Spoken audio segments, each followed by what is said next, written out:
Hey guys, so I wanted to do a follow-up video on my spear wand. Obviously, before the patch landed, I talked about its potential viability and where I felt its strengths were. I've now tested this quite extensively. I have played it in large scale, I've played it in more small scale. I wouldn't ever recommend playing it in arena, it's just not a viable build for that. But it does have a few very big pitfalls with it. And actually, the way I'd originally intended to play it is just completely unviable now because of the changes to CC. Essentially, I was hoping that we'd be able to make use of the fear, the AoE prone, along with our ability to spread sleep as a CC. But the CC changes have made it now that if you land asleep and then a prone lands after that, they are almost immediately back up off the floor because of CC immunity, which means that realistically CC chaining now is a lot less significant than it was last week. But the build does have some niche uses and it can be an interesting option for you if you are a little bit bored of the Dagger 1 playstyle or you're looking for something a little bit more interesting that brings some more damage to the table. So I'll go over the gear. It's essentially exactly the same as what I'd shown previously, but I'll just do a quick recap on this for you, and then I'll show you the skills that I've actually ended up running with this and give you a bit of a breakdown on why the skills have changed and why I'm not using certain skills. So to start with, looking at the gear, again, everything's based around having a Tevant wand. It's not a necessity. You can do this without a Tevant wand by all means. But obviously, because I have it, this is what's included in my gear. For the spear, we're going with Shaikal's Tentacle Spear, just because of the benefit of the hit rating. And then everything else is based around ranged and magic endurance, along with providing a healthy amount of both melee and ranged hit. And runes wise, we're looking at the synergies that are going to allow us to get 50 strength, 60 perception. And then we use fortitude to increase our base damage and also some of our resistances ever so slightly. There's nothing significant here other than potentially the two-piece Shadow Harvester set. And we're going with the legs and the boots for this. Now you could do a different build that would give you more in terms of hit rating, but ultimately I feel that this build is well rounded enough. This gives you a decent set that you can essentially use for multiple weapons if you're looking to play multiple different classes like I do. This isn't the set that I'm currently running, but this is what I would say for most people is a really solid, easier to obtain set. The set I'm using at the moment makes use of two-piece Phantom as well, but that's geared purely towards the damage side of things and my actual spear dagger build that I'm playing at the moment, along with my dagger crossbow build. It's still viable for one dagger as well, and it still performs very well for that. But I know that if I was to show you that build, people would gravitate towards that potentially. So I will do another video that will cover that in the future. But just to give you a breakdown of kind of the heavy hitting stats on this one, we're looking at almost 1,000 ranged and magic endurance.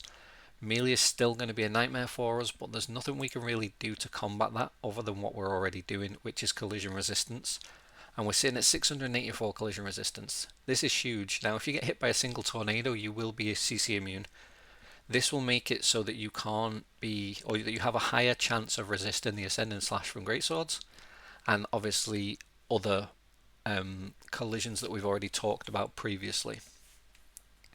Magical hit chance at 1223, so a really solid amount of hit. Again, some of this is coming from runes, but most of the runes are predominantly health or offensive stats.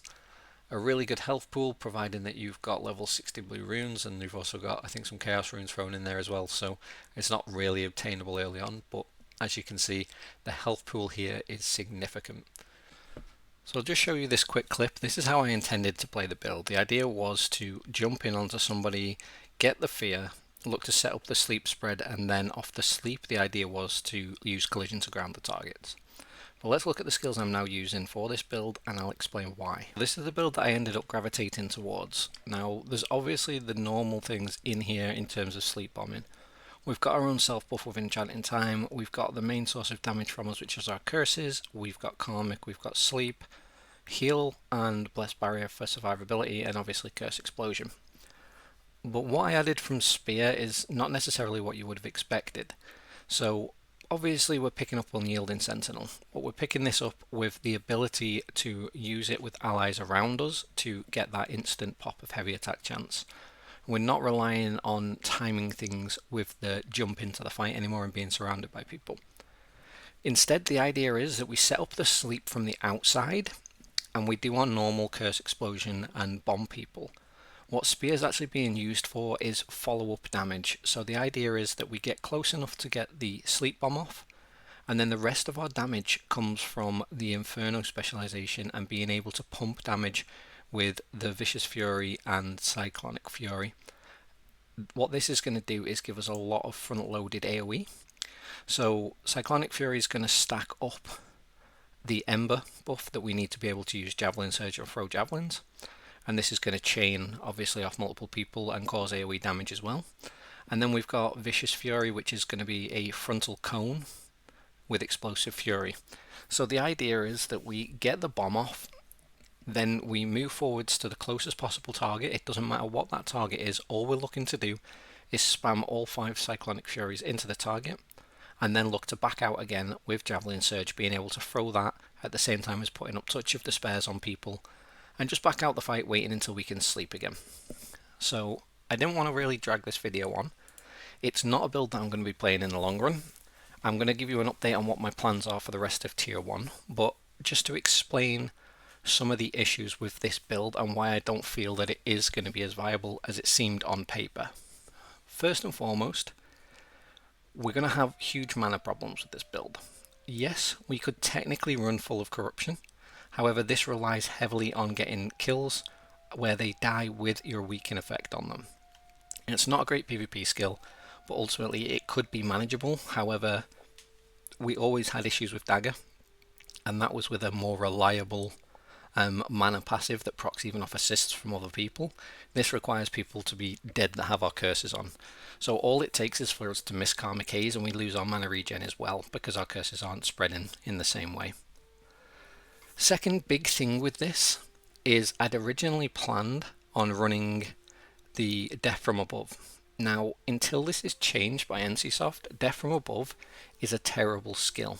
And the reason for this is it's not a teleport like Shadow Strike. It counts as a dash. So even though you leap into the air and then fly back down, it does count as a dash. Because of that limitation, if you don't have a route to the target that you could normally dash with any one of your dashing skills, you will not be able to jump to them. This means that terrain variance can cause this skill to be unusable. You can't cross gaps, even though you're technically on even terrain. If the terrain is broken, it won't let you jump over that in the same way. But what's worse than this is if you target somebody who runs out of range of you, the skill goes on its full cooldown. If you get hit with a bind, the skill goes on its full cooldown. If you get CC'd in any way, shape or form, the skill goes on its full cooldown. If you move to cancel the cast, the skill goes on a full cooldown. This means that we basically have one shot at getting Death from Above off. The only consistent way that I've been able to get this off is using the CC immunity from Dagger. Because of that 3-second window that allowed us to get our CC combo off as one Dagger, it also allows you to get Death from Above off a little bit more reliably, because you can run closer to a main ball than you normally would, go into stealth and immediately pop this. It also makes it a lot more unpredictable and harder to dodge.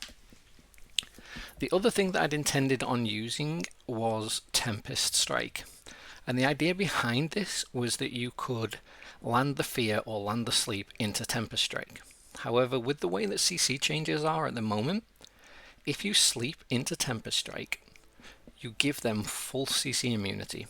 Regardless of what their collision or resistances are, if you use that combo, they will get back up off the floor within a second and be completely immune to any follow-up CC. What you've essentially done there is completely limit the follow-up that your group can do. The only real follow-up currently to a mass sleep is an AoE stun, and the reason for this is that stun does not give as much contribution towards immunity as a collision does. Collision gives the most, alongside that is fear, and then I think petrification as well, and the reasons for this is that they can't be broken with your CC stone, so they're weighted more heavily towards giving you resistance. But those two factors alone and the changes to CC are what's not only made Spear Wand technically not the most viable thing in the world, and probably not something I would suggest running, it's also heavily hampered one Dagger, to the point that if the CC changes remain the same, one dagger is likely going to get dropped consistently from groups moving forwards, because it massively limits your ability to follow up on CC. The same way that most bow users should now drop Tornado from their build, most one daggers should probably also look at dropping Sleep from their build and instead potentially gravitate more towards playing at range to get dot stacks and spread the dot damage, and then potentially adding in some dagger melee to go in and finish targets off, and playing more as a small scale skirmishing assassin and less of a big sleep bombing class. As I said, I'm going to go into this a little bit more detail in a video I want to do that kind of summarizes where my head's at with moving forwards with the game, what I'm going to play and what I'm going to do. If you got any questions regarding One Spear, drop it in the comment section and I'll happily get back to you on that one. But I just wanted to let you know where my feelings and thoughts are with regards to this build after testing it, and I have tested this extensively in a very good environment. It just does not feel how it originally looked on paper. Thanks for watching, guys. I'll catch you in the next one.